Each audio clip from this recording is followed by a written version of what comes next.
नमस्कार दोस्तों, welcome to Byju's government exam prep channel. दोस्तों, आज हम लोग डिस्कस करेंगे डेली करंट अफेयर में 6 जून 2021 के न्यूज़पेपर में से, जो कि आपके exam CHSL combined graduate level, NTPC, intelligence bureau, CPOSI, Delhi police, UPSI and other state services exam UPPCS Bihar, Rajasthan, MP, Chhattisgarh, Jharkhand के साथ साथ बैंकिंग अवेयरनेस के लिए भी यह लाभदायक सिद्ध होगी। तो आइए एक एक करके डिस्कस करते हैं। नेशनल अफेयर्स में यानी राष्ट्रीय मामलों में पहली खबर है, Assam gets 6 national park on world environment day. जैसा कि कल हम लोगों ने 5 जून को विश्व पर्यावरण दिवस मनाया था, तो उसी पर जो है उसी प्रोग्राम में कह सकते हैं, चूंकि पूरा विश्व मनाता है, तो ऐसे में असम के मुख्यमंत्री हेमंत बिस्वा शर्मा ने जो है छठा राष्ट्रीय उद्यान की घोषणा की। यानी भूटान की सीमा से लगे बोडोलैंड प्रांतीय BTR के तहत कोकराझार में ये पड़ता है और उसका नाम क्या है, रायमोना आरक्षित वन, यानी रायमोना वाइल्ड लाइफ सेंचुरी भी कह सकते हैं, रिजर्व फॉरेस्ट कह सकते हैं।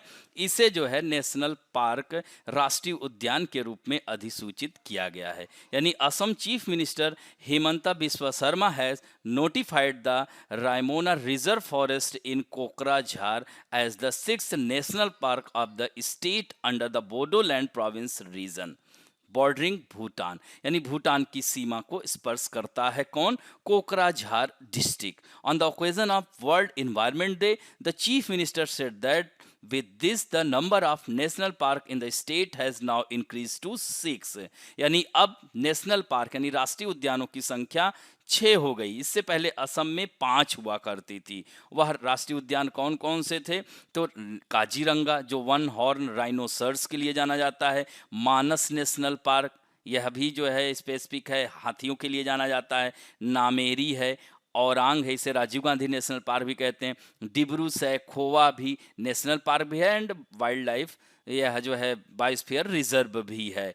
तो इससे पहले उन्होंने कहा था कि देहिंग पटकाई वन्य जीव अभ्यारण्य को भी राष्ट्रीय उद्यान में बदलने की प्रक्रिया भी प्रगति पर है। यानी यह भी अगर राष्ट्रीय उद्यान बन जाएगा तो असम में 7 नेशनल पार्क हो जाएंगे। तो इस तरह से कह सकते हैं कि शर्मा ने पारसी तंत्र की बहाली के संयुक्त राष्ट्र के दृष्टिकोण को पूरा करने की दिशा में यह स्टेप लिया है। तो statutory notification declaring 422 square kilometre of Raimona as a national park was issued.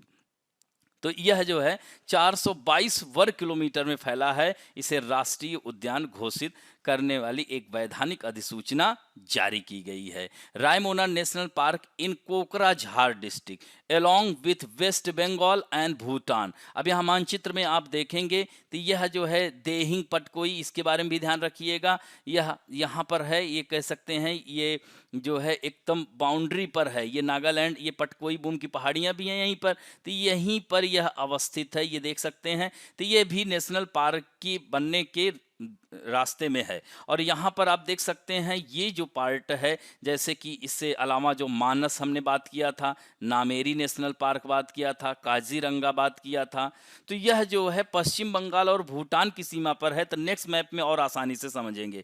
यहाँ पर आप देख रहे हैं कोकराझार डिस्ट्रिक्ट कहाँ है, ये है कोकराझार डिस्ट्रिक्ट, यानी ये देख रहे हैं ना, भूटान को भी स्पर्श कर रहा है, वेस्ट बंगाल को भी कर रहा है। तो यहीं पर यह रायमोना नेशनल पार्क गठित है, हो हुआ है। और मानस नेशनल पार्क यहाँ पर है, ओरांग यहाँ पर है, काजीरंगा नेशनल पार्क यहाँ पर है और डिब्रू सैखोवा यहाँ पर है। तो इस तरह से आप ईस्ट टू वेस्ट लगाने को भी आ जाए तो इसको भी लगा सकते हैं, वेस्ट टू ईस्ट या ईस्ट टू वेस्ट, याद हो जाएगा। तो इस तरह से असम आप देख सकते हैं, ये क्या दिख रही है, ये ब्रह्मपुत्र नदी है। यहीं पर शिव सागर में माजुली द्वीप विश्व के सबसे बड़े रिवर आइसलैंड माजुली आइलैंड का निर्माण करती है और यह जो है डिब्रू सैखोवा है, यह देख सकते हैं अरुणाचल प्रदेश की सीमा पर स्थित है। इसी तरह से आगे बढ़ेंगे, देख रहे हैं ना, गोलपाड़ा की पहाड़ी से मुड़ जाती है। तो असम में जब इधर लोहित नदी आकर के मिलती है तब यह ब्रह्मपुत्र कहलाती है। इसके ऊपर सहायक नदियां हैं, इधर से अगर देखा जाए तो तिस्ता, मानस, संकोच, सुबनसिरी, पगलादिया, पुथुमिथी, धालेश्वरी, जिया बरेली, कामेंग, ये सब ब्रह्मपुत्र की सहायक नदियां हैं। फिर बांग्लादेश में ब्रह्मपुत्र जमुना के नाम से जानी जाती है। तो इन सब बातों का भी ध्यान रखा करिए। अब बढ़ते हैं दोस्तों इंटरनेशनल अफेयर्स में। इजिप्ट, मिस्र तो सुना होगा, गीज़ा का पिरामिड मिस्र में ही है। मिस्र का वरदान नील नदी को, जो कि वर्ल्ड लॉन्गेस्ट रिवर, यहीं से गुजरती है। Its capital is Cairo which is situated on the bank of Nile river, यानी नील नदी के किनारे ही बसा है। तो Egypt and France conducted joint military exercise in the Mediterranean sea, यानी भूमध्य सागर में। भूमध्य सागर स्ट्रेटजिक दृष्टिकोण से, पॉलिटिकल दृष्टिकोण से, इकोनॉमिकल पॉइंट ऑफ व्यू से, सभी यानी सामाजिक, आर्थिक, राजनीतिक, सामरिक दृष्टिकोण से इट इज इम्पॉर्टेंट सी, यानी यह बहुत ही महत्वपूर्ण सागर है। यानी कह सकते हैं कि यह पूरा महासागर यूरोप और अफ्रीका कॉन्टिनेंट के बीच में स्थित है। कुछ एशिया के भी देश इसको स्पर्श करते हैं। तो यहाँ पर यह ज्वाइंट जो एक्सरसाइज हुआ है, सीधे पूछ लेगा किन दो देशों के, तो फ्रांस और मिस्र की नौसेना ने किया है। और यह जो है अभी मार्च में भी इन लोगों ने किया था। तो यहाँ पर आप देख सकते हैं यह पूरा भूमध्य सागर है। यहाँ पर यह जिब्राल्टर स्टेट है, इसे K2 मेडिटेरियन सी कहा जाता है, भूमध्य सागर की कुंजी कहा जाता है। It is separate to Europe and Africa continent, या कह सकते हैं स्पेन एंड मोरक्को। मोरक्को की कैपिटल क्या है? रबात है। इब्न बतूता यहीं से गया था, याद रखिएगा। और स्पेन की मैड्रिड है, और यह पूरा इटली है, ग्रीस। तो 21 कंट्री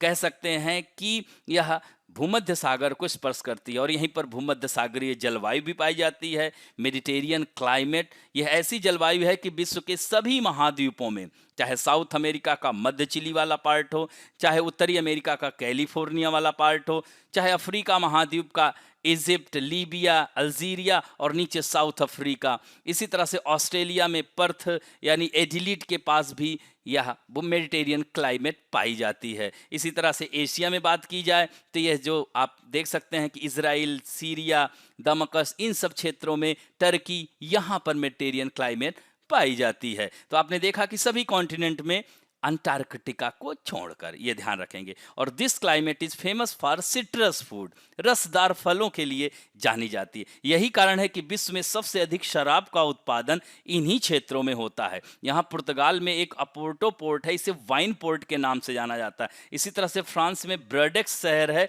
यहाँ ब्रडेक्स ब्रांड भी है, जैसे शैम्पेन, सेल्टेन, एरी, ये सब जो है ब्रांड हैं शराब के। तो इस तरह से 21 देश हैं, जिसमें फ्रांस है, मोनाको है, इटली है, माल्टा है, इसकी कैपिटल वेलेटा है, स्लोवेनिया है, क्रोएशिया है, बोस्निया हर्जेगोविना है, मॉन्टीनेग्रो है, अल्बानिया है, ग्रीस है, टर्की है, साइप्रस है, सीरिया है, लेबनान, ये सब क्या है? एशियन कंट्री हैं। इजराइल है, मिस्र है, लीबिया है, ट्यूनीसिया, अल्जीरिया एंड मोरक्को, यह सब इसको टच करते हैं। इधर आप आगे बढ़ जाओगे तो यह ब्लैक सी, यहीं अजोसी सी ऑफ मरमरा भी है। ये सब जो है क्षेत्र काफ़ी स्ट्रेटजिक पॉइंट ऑफ व्यू से, यानी कह सकते हैं कि रसिया इन्हीं के माध्यम से भूमध्य सागर में भी अपनी पहुंच को मजबूत बनाने का प्रयास करता है। अब बढ़ते हैं दोस्तों, नेक्स्ट है tension increase in China and Japan over Senkaku द्वीप समूह, यानी चाइना लगभग सभी लोगों से पंगा ले रहा है, पूरे विश्व के देश इससे नाराज दिख रहे हैं। फिर जापान और चीन में नूरा कुश्ती शुरू हो गई है। Tension are rising between China and Japan over Senkaku island. तो चाइना एक बार फिर दावा कर रहा है कि उसकी मुख्य भूमिका वह हिस्सा है, it is part of mainland, वह क्लेम कर रहा है। Here Japan has said that China is deliberately creating a situation of conflict here, यानी जापान क्या लगा रहा है कि चीन जानबूझ करके यह टकराव की स्थिति पैदा कर रहा है। तो his ship have remain in the border of the disputed island in and around Senkaku for 120 consecutive days, यानी इस सोचिए कि इस कोरोना नामक इस महामारी में हर देश अपने आप को सेव करने की कोशिश कर रहा है, और यह महाशय अन्य देशों को तंग कर रहे हैं। तो इस तरह से आप देख सकते हैं कि 120 दिनों से वहां पर अपनी आमदरफ्त बनाए हुआ है। तो इस तरह से the Chinese foreign ministry said that the Diao, याद रखेंगे कि चाइना के लोग सेनकाकू द्वीप को डियाओ बोलते हैं, ये भी ध्यान रखना। तो इस तरह से तो our army is also responsible for the security here, he has ask Japan to adhere to 4 point in principle agreement, यानी यहाँ की सुरक्षा की जिम्मेदारी भी हमारी सेना की है, यह चाइना कह रहा है। और उसने कहा कि जापान से 4 सूत्री सैद्धांतिक सहमति पालन करने के लिए भी कहा है। तो not only Japan, China is threatening these two countries bye entering the border of Taiwan and Malaysia, यानी यह जो है जापान ही नहीं, मलेशिया और ताइवान को भी परेशान कर रहा है। तो यहाँ पर ताइवान की हवाई सीमा में एक बार फिर से चीन ने घुसपैठ की है और ये कई दिनों से ऐसा चल रहा है। Similarly Chinese airplane enter the border of Malaysia in South China Sea, South China Sea के जितने भी इर्द गिर्द देश हैं, क्योंकि South China Sea also a very important place according to strategic point of view, economical point of view, इन सब मामलों में यह बहुत ही कह सकते हैं कि साउथ चाइना सी बहुत ही ये सेंसिटिव जोन कह सकते हैं। 9 डैश लाइन वहीं पर है, स्पार्टले द्वीप है, यह सब जो है चर्चा में हमेशा रहते हैं, तो इन्हें मैपिंग जरूर करिएगा।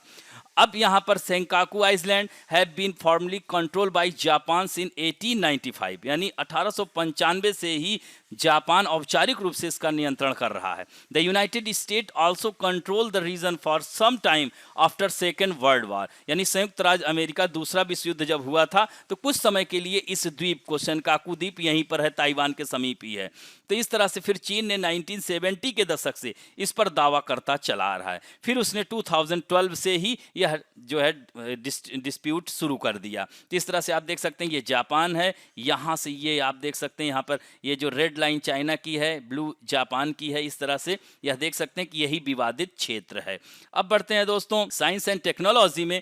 First international memory studies workshop of Asia hosted by IIT Madras, IIT Madras द्वारा आयोजित एशिया की पहली अंतरराष्ट्रीय स्मृति अध्ययन कार्यशाला। तो Indian Institute of Technology Madras centre for memory studies currently hosted truly Asia's first international memory studies workshop, यानी पहली जो है वर्कशॉप मेजबानी की है Indian network for memory studies, the जिसको INMS कहेंगे, the first national community in Asia below the aegis of the international memory studies association Amsterdam, यानी यह जो है एम्स्टर्डम के तत्वाधान में एशिया का पहला राष्ट्रीय या समुदाय है। तो this world wide workshop on memory studies the first of its type in Asia proceed the Indian network for memory studies, यानी इनमास, यह जो है मेमोरी से कह सकते हैं विश्वव्यापी कार्यशाला एशिया में अपनी तरह की पहली Indian network for memory studies से पहले की है। तो the launch of the INMS will take location in mid-June 2021 through a virtual event at IIT Madras. The worldwide memory studies workshop additionally proved to be a promising platform that delivered academics collectively from Kashmir, Orissa, Madhya Pradesh, Bihar, Kerala, West Bengal, Tamil Nadu, Gujarat, Delhi, Rajasthan, Jharkhand, among other, as nicely as from the University of Warwick and Leeds baked university, यानी जो है Leeds baked विश्वविद्यालय UK के विश्वविद्यालयों के शिक्षाविदों के साथ इसे एक साथ लाया गया है। अब आईआईटी मद्रास के बारे में जान लीजिए। आईआईटी मद्रास जो चेन्नई तमिलनाडु भारत में स्थित एक अनुसंधान विश्वविद्यालय है, as one of the Indian Institute of Technology it is recognised as an institute of national importance. Founded in 1959, 1959 में इसकी स्थापना की गई थी और यह भारत का तीसरा जो है आईआईटी है, और वो भी किसके सहायता से, वेस्ट जर्मनी की सहायता से, पूर्व सरकार से तकनीकी और वित्त सहायता के साथ इसे बनाया गया। आईआईटी मद्रास को 2016 में अपनी स्थापना के बाद से शिक्षा मंत्रालय के राष्ट्रीय संस्थागत रैंकिंग फ्रेमवर्क द्वारा भारत में शीर्ष इंजीनियरिंग संस्थान का इसे दर्जा भी दिया गया था। अब बढ़ते हैं दोस्तों various national international personality news में।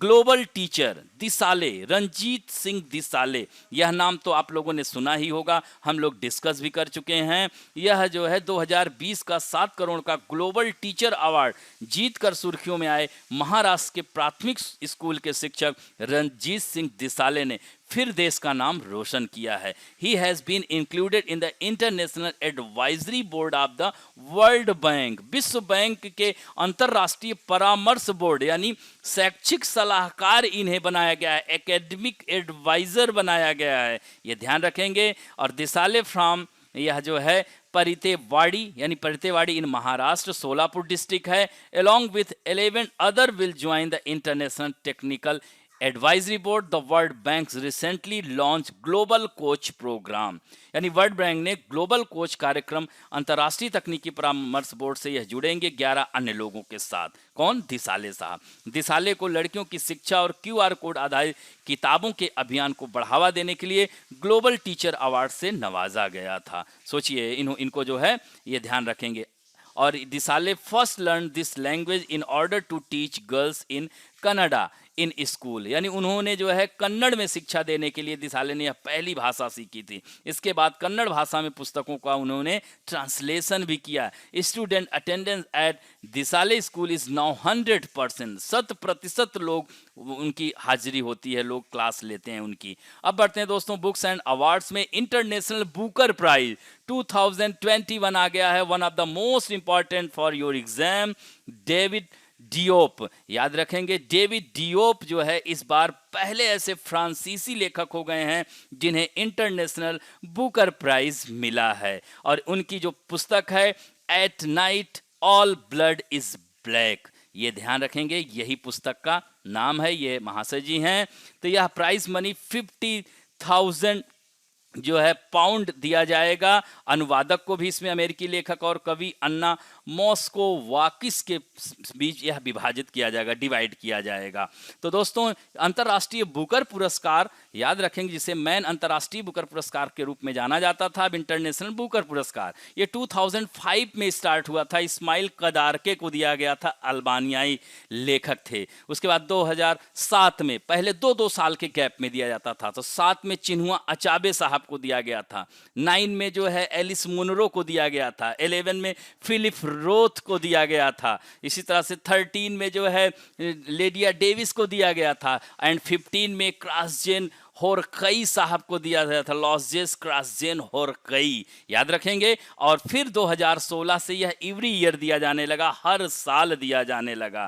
तो इस तरह से 2020 का इंटरनेशनल जो नीदरलैंड की मैरिके लुकास रिजनेवेल्ड को उनकी कृति इवनिंग डिस्कम्फर्ट के लिए, द कंफर्ट ऑफ इवनिंग या कह सकते हैं द कंफर्ट ऑफ इवनिंग के लिए दिया गया। यह मात्र 29 ईयर ओल्ड हैं, सबसे कम उम्र की यह महिला इस पुरस्कार को पाने वाली हैं। और दोस्तों यहीं पर थोड़ा सा याद रखना, मैन बुकर इंटरनेशनल, दोनों इंटरनेशनल हैं, लेकिन यह जो है विश्व के किसी भी साहित्यकार को, लिटरेचर की जगत को दिया जाता है। और मैन बुकर एक जो 1969 से स्टार्ट हुआ था, वह जो है राष्ट्रमंडल कॉमनवेल्थ कंट्री प्रार्थना और आयरलैंड एंड जिम्बाब्वे के कंट्रीज को दिया जाता है। उसमें हमारे भारत से जो है अरुंधति रॉय, अरविंद अडिगा, किरण देसाई, सलमान रुश्दी, VS नायपॉल, इन सब लोगों को बुकर प्राइज मिल चुका है। लेकिन यह इंटरनेशनल जो ये वाला हम बता रहे हैं, यह अभी किसी भारतीय को नहीं मिला है। तो मैन बुकर इंटरनेशनल जो 1969 शुरू हुआ था, किसको किसको मिला है? सलमान रुश्दी, याद रखेंगे, सबसे पहले VS नायपॉल 1971 में, फिर 1981 में जो है सलमान रुश्दी मिडनाइट चिल्ड्रन के लिए, और VS नायपाल को मिला था जो है इन ए फ्री स्टेट के लिए। फिर 1996 में जो है अरुंधति राय को the God of small thing के लिए मिला था, ध्यान रखेंगे। फिर आगे 2006 में जो है किरण देसाई को इनहेरिटेंस ऑफ लॉस के लिए मिला था। फिर 2008 में अरविंद अडिगा को व्हाइट टाइगर के लिए मिला था। अब बढ़ते हैं दोस्तों international business book of the year award 2021। It is also one of the most important award. Nitin Rakesh और जेरी विंड ने international business book of the year award 2021 जीता है। इन दोनों ने किताब जो लिखी है transformation in times of crisis, यह जो है इस किताब को नवंबर 2020 में नोशन प्रेस द्वारा प्रकाशित किया गया था, यह पुस्तक है। और दोस्तों Nitin Rakesh is the CEO of Memphis, यानी मेम्फिस के CEO हैं, मैनेजमेंट कंपनी है IT सर्विस की। जबकि Jerry wind university of Pennsylvania के वार्टन स्कूल में मार्केटिंग के प्रोफेसर हैं। His book Transformation in Times of Crisis give entrepreneur and business owners the information that can help their businesses thrive even times of crisis। यानी कह सकते हैं यह पुस्तक उन व्यापार मालिकों को जानकारी देती है, उद्यमियों को देती है जो संकट में भी उनके व्यवसाय को फलने फूलने में मदद करती है। नेक्स्ट है banking and finance related news में, ICICI bank become second world class bank to launch Swift GPI instant facility.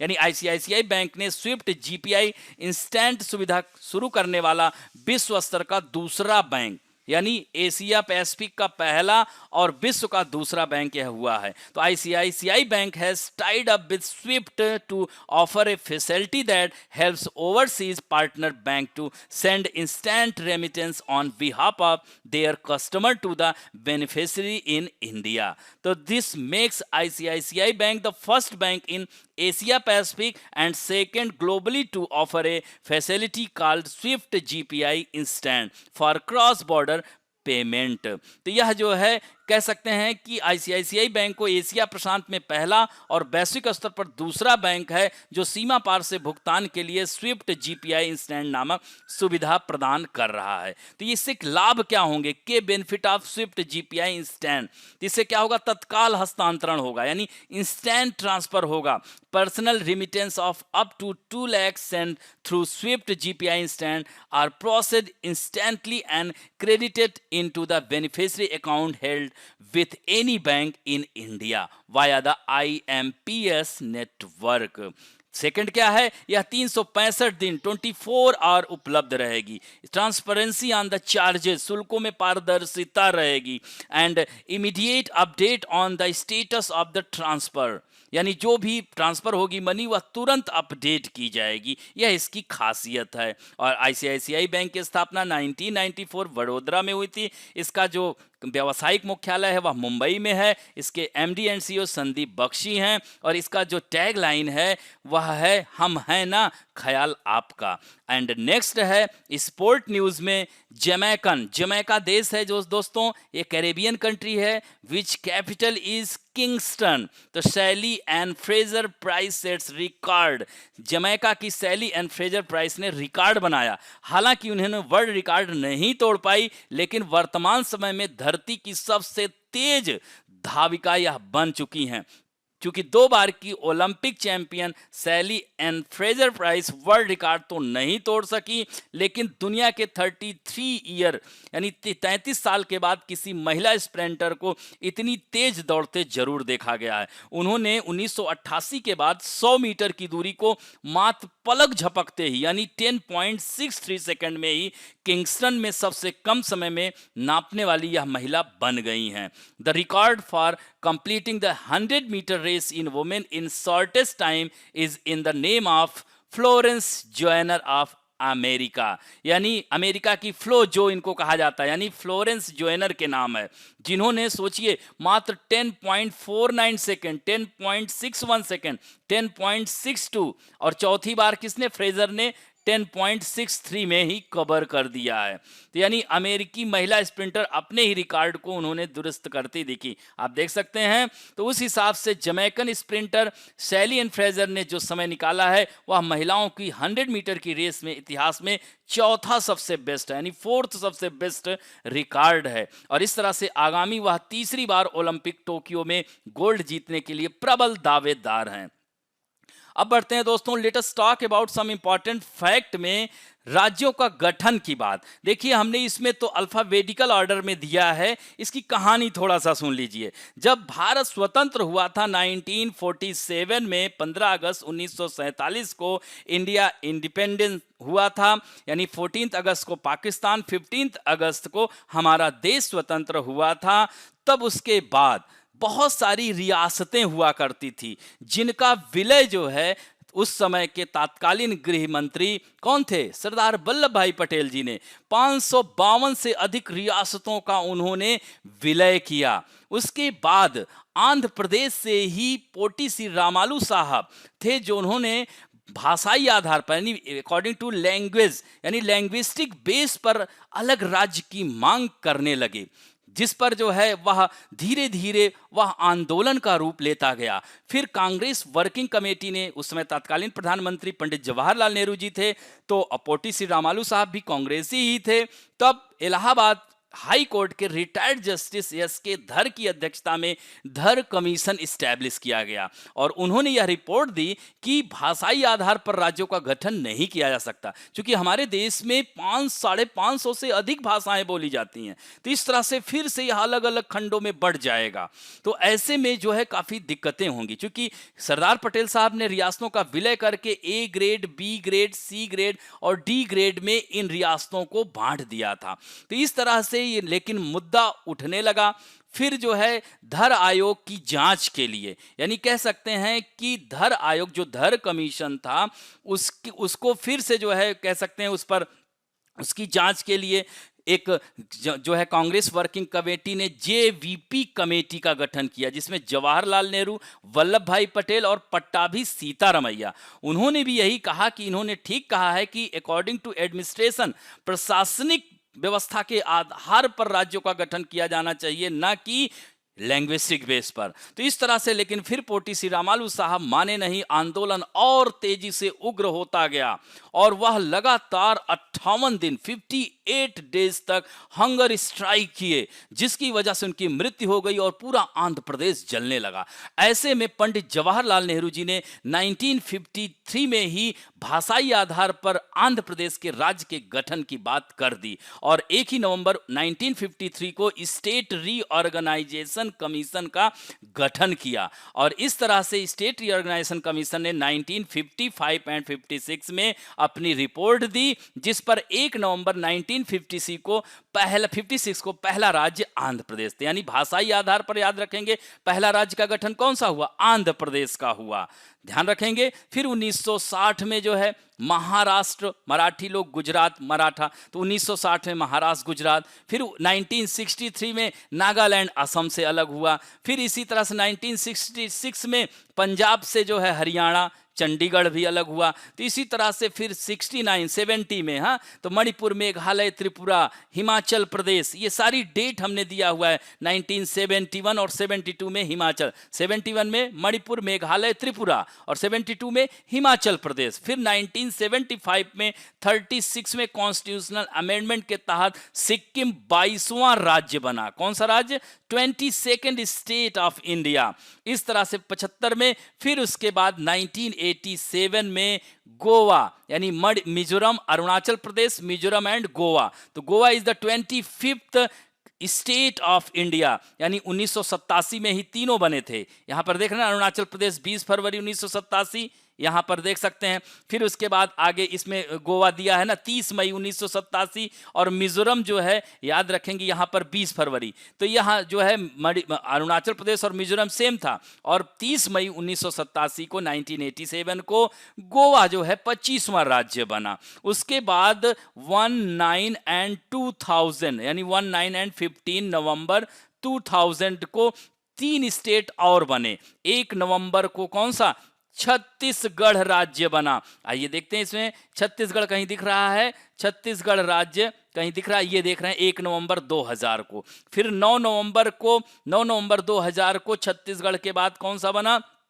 Chhattisgarh के बाद जो है उत्तराखंड, यहां पर देखिए उत्तराखंड 9 नवंबर 2000 को। फिर जो है इसी तरह से याद रखिएगा 15 नवंबर 2000 को झारखंड जो है 28वां राज्य बना।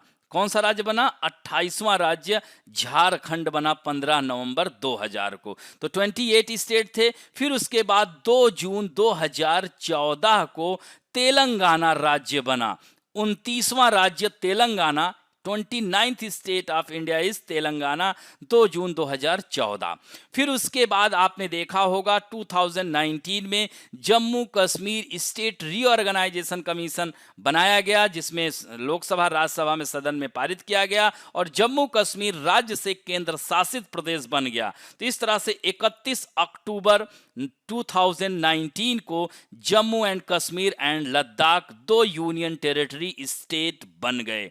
समझिएगा। तो अब क्या हो गया, 28 स्टेट और कितने केंद्र शासित राज्य हो गए, पहले 7 थे, अब 9 यूनियन टेरिटरी स्टेट हो गए। फिर उसके बाद जनवरी में एक घटना और होती है, और वो क्या हुई है जनवरी वाली घटना, दादर नगर हवेली और दमन दीव को मर्ज कर दिया गया। तो 26 जनवरी 2020 को दादर नगर हवेली, जिसकी कैपिटल सिलवासा हुआ करती थी, दमन और दीव दोनों को एक कर दिया गया। वो यहां पर अवस्थित हैं, याद रखिएगा। तो इस तरह से अब 8 union territory state and 28 state रह गए हैं, ध्यान रखेंगे। और इसकी कैपिटल दमन अब है, सिलवासा नहीं है, ये भी ध्यान रखिएगा। अब यहां पर आपको इसमें मैंने अल्फाबेटिकल ऑर्डर में सारे स्टेट को दे दिया है, इसे देख लीजिएगा। यहां से प्रश्न अक्सर आया करते हैं। अब बढ़ते हैं दोस्तों आप लोगों के सेक्शन में, जो कि बहुत ही अच्छा उत्तर दे रहे हैं। आज उत्तर देने वालों में पूर्णिमा जायसवाल, नीतू गौतम, अग्नेश्वर चटर्जी, दिव्यांशी सिंह, रोली सरोज, अनुराग उपाध्याय, आकाश राज, अंकिता राठौर, उल्लास चंद्र राणा, अजय सिंह, विनोद जायसवाल, दिलीप कुमार, श्रद्धा जीना, श्रवण खालिंग, यादुम, केली, कनिष्का, इतने लोगों ने कमेंट और उत्तर दोनों दिए हैं। आज आशा करता हूं कि और ज्यादा से ज्यादा लोग उत्तर और कमेंट दोनों करेंगे। तो आप लोगों के सामने पहला प्रश्न है, which wild life sanctuary of Assam was declared as the 6th national park of Assam recently. तो उसका नाम है देहिंग पटकाई वन्यजीव अभ्यारण्य, Raimona wild life sanctuary, Hollongapar gibbon वन्यजीव अभ्यारण्य, लोखोवा वन्यजीव अभ्यारण्य। नेक्स्ट क्वेश्चन है, which 2 countries recently conducted joint military exercise in the Mediterranean sea, France and Libya, मिस्र एंड फ्रांस, मिस्र and Germany, Spain and France. याद रखना मिस्र को इजिप्ट कहते हैं। नेक्स्ट है, Senkaku island has cause tension between which 2 countries. सेनकाकू द्वीप हाल ही में जो है किन 2 देशों में तनाव बढ़ा है सेनकाकू द्वीप को लेकर के recently.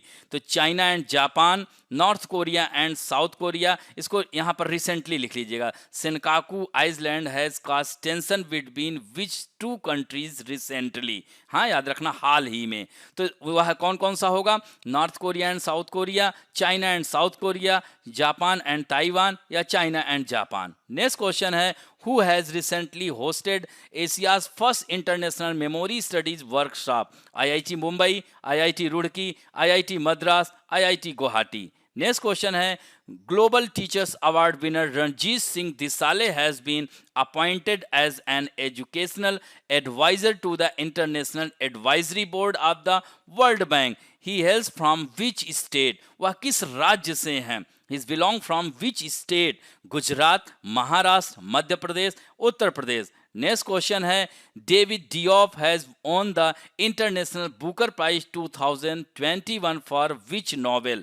At Night All Blood is Black, Dark Moon, Child on Wheels, या The Discomfort of Evening। And next question है, Nitin Rakesh and Jerry Wind won the international business book of the year award 2021 for which book? Child on wheels, transformation in times of crisis, peoples behind home, and store your memories in disk. Next question है, which Indian bank has recently become the second bank in the world to launch Swift GPI instant facility?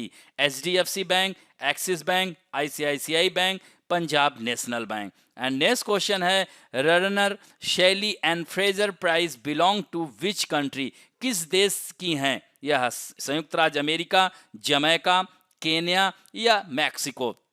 And last question है, when did Jammu Kashmir become a union territory, यानी केंद्र शासित प्रदेश कब बना? 2018, 19, 20 and 21। तो इस तरह से इन 10 क्वेश्चन के आंसर आप लोग दीजिएगा। आशा करता हूं कि आज का वीडियो आप लोगों को अच्छा लगेगा, और दोस्तों अच्छा लगे तो please like, share, subscribe and bell icon दबाना ना भूलें। थैंक यू दोस्तों।